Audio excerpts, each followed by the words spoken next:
Hello, everyone. My name's Eleanor Schofield, and I'm really delighted to be able to talk to you about how I became a scientist and what my job as a scientist looks like now.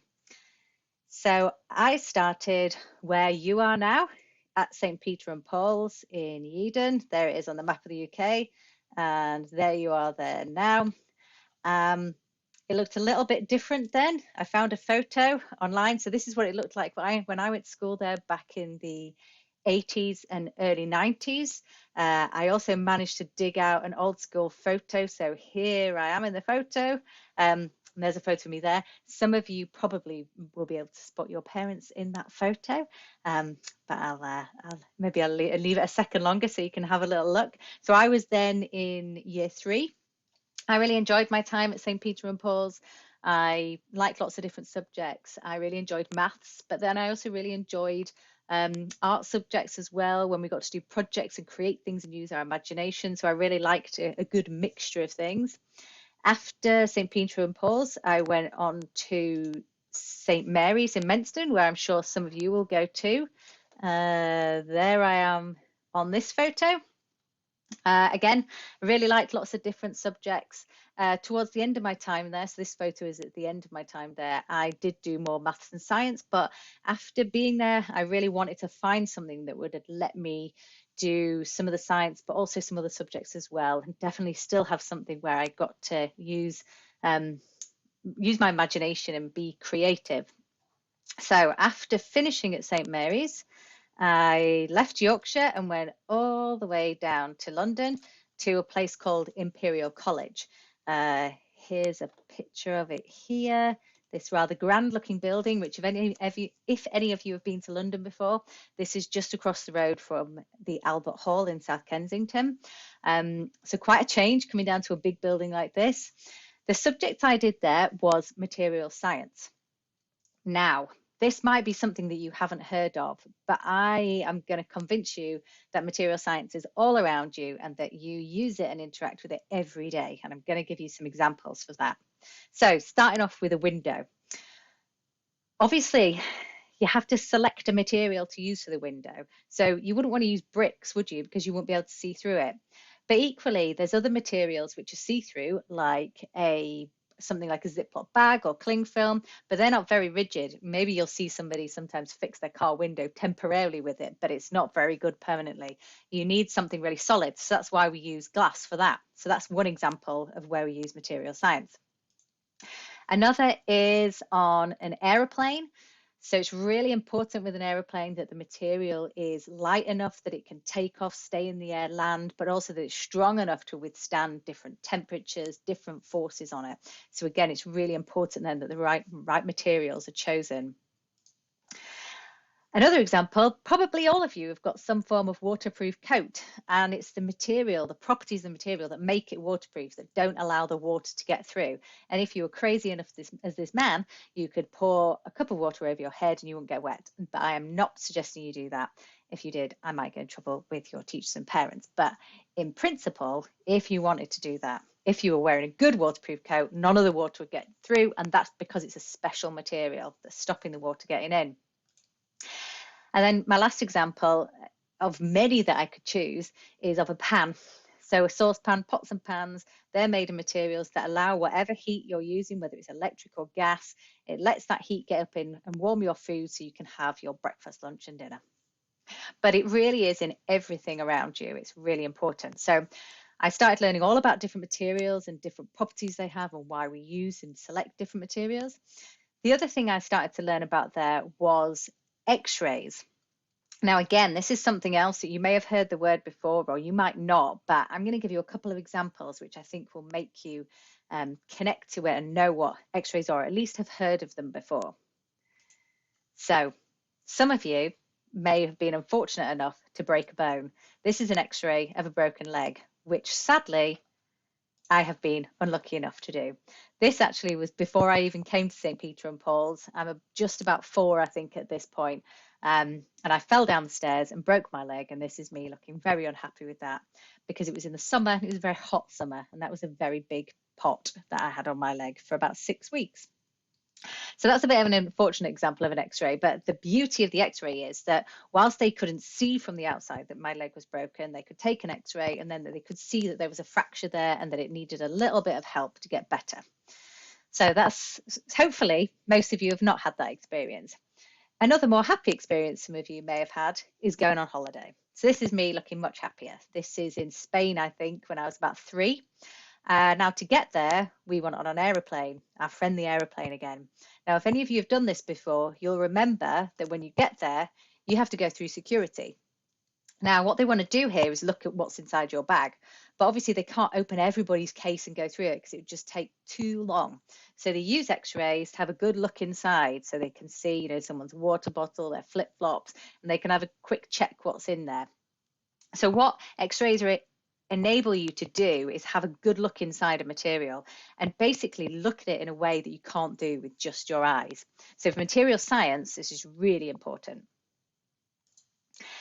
After I had finished at London, I then moved all the way to the United States, to California, so just near San Francisco. And here I got to go and work at a facility or a company that all they did was make X-rays so you could look at materials. So it's this kind of spacey looking building, and inside there all day long and all night they would make X-rays, which we would then put into what we called a beamline, and then we could direct that at a sample that we wanted to look at. Now, to tell you a little bit about the project that I was working on then, I'm going to start here. So these are all kinds of items which I'm sure you're all familiar with. I'm using, let's change the color here. I'm using one of these right now to make this recording. I've also got in my house one of these, one of these, one of these. In fact, you know what? I think I've got everything on this list. Maybe you do too. And the one thing that they all have in common is that they need energy. And there's different ways to make energy. One of them is called nuclear energy, which is, there's some good things, some bad things about it. One of the bad things is that when you use it, make it, let me go back, you can form a waste product from it, which is radioactive. And this is not good, and it can be very dangerous. So what I was doing when I was in California was using X-rays to look at some of these materials to understand what they were, because once we understood what was there, we could then develop ways to clean it all up and make it safe. This here is a picture of me then at one of these beamlines that I've talked about, looking very happy with myself because I have just put all of that equipment in its place and lined it all up, which was very hard. So I was very happy that I'd managed to get to that point. After 2 years, I'd finished in California, so I came all the way back to the United Kingdom and moved to a place called Canterbury. And this is when I learned more than I already did know about this person. Now, hopefully, some of you know who this is. I might give a pause and then maybe some people could shout it out if they know. Maybe one of you has said Henry VIII. If you did, you would be right. And Henry VIII came to the throne in the 1500s, and he had a ship which he got built, a warship called the Mary Rose. And this is a painting of the Mary Rose. The Mary Rose sailed for many years, 30 years, was involved in battles, but then sadly sank while in battle in 1545, so hundreds of years ago. And the ship sank, went down onto the seabed. Now, what happened there was really interesting. Over time, the sand from the seabed covered the ship. So the ship had gone down, all the things that were in it, and over time the sand covered it, and it meant that it just got sealed down there, and lots of things were able to survive. Here is an illustration of what it looked like on the seabed once they found it and started to excavate it. So that means they started to dig the sand away, and they had to wear diving gear to do that. You can see a diver down here, and there's one over here as well. So they would dive down to the seabed, about 12 meters down to the sea, carefully take all the sand away, and then excavate the ship. Now, hopefully, what I can show you next, let's see if I can get this to work. It should be here, a little video where I can show you some of the Mary Rose being taken out of the seabed. So this happened in 1982, so 40 years ago. This is Prince Charles here. He was there when they raised the ship. I'm going to move it on a little bit to get to where they're actually bringing the ship out of the water. So they have this frame that's over the ship, and then you start to see this warship which sank over 400 years before. They're all very happy with their achievement, so having a little celebration there. And then you'll see the ship slowly being raised out of the water. They only found half the ship. The rest had been washed away by the sea, but that half of the ship was then brought into Portsmouth dockyard and is on display there now. So let's pause that. Here we go. So this is the part of the ship that we have now. And alongside the ship, there's lots of things, lots of artifacts. That's what we call the objects that were there, which tell the story of the people on board the ship. Now, what my job was then to look at some of these materials. So I had to turn to my friend, the X-ray again. And sadly, I didn't get to go back to California then, but I did work at this another spacey looking building. This is called Diamond Light Source, and it's in Oxfordshire. And again, this is a place where what they do is they make X-rays for scientists like me to go and look at materials and understand materials in a way that we can't do by just looking at it with our eyes. Here's a photo of me again. You see the similar kind of setup. This is again is a beamline. And what I'm holding here, if I just turn my highlighter back on, what I'm holding here is a piece of wood from the Mary Rose. So I would take samples from it, from the ship, and take it to Diamond, put it into the beamline, shine X-rays on it, and then it could tell me about what was in the wood. And that way we could then develop ways to look after it better. After I'd been in Canterbury for a while, I then got the opportunity to move to Portsmouth. So I went down here, which is where I am now, and start working at the Mary Rose Trust. This is our museum now. This is how it looks now. I arrived about a year before that opened, and at that point they were still constructing the museum. And what I'm going to show you on the next slide is a little time-lapse video of this building being constructed. Hopefully that will start.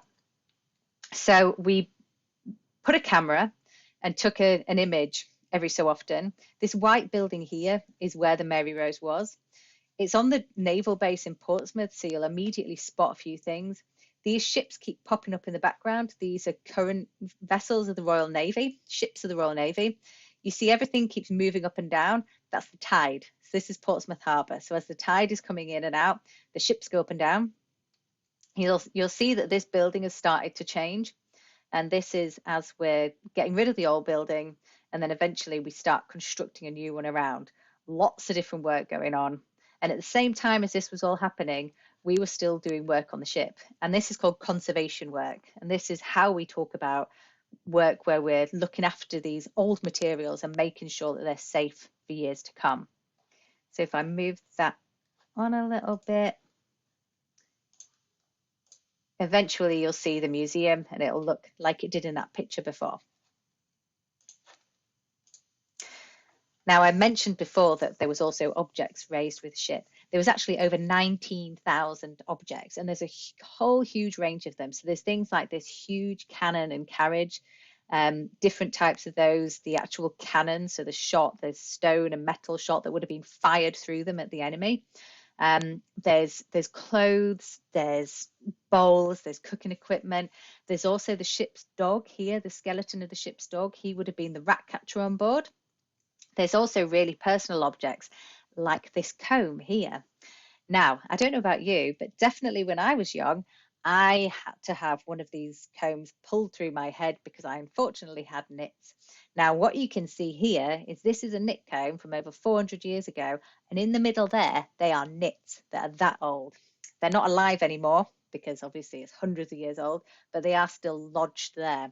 So these sailors from over 400 years ago used exactly the same knit combs like as we use now.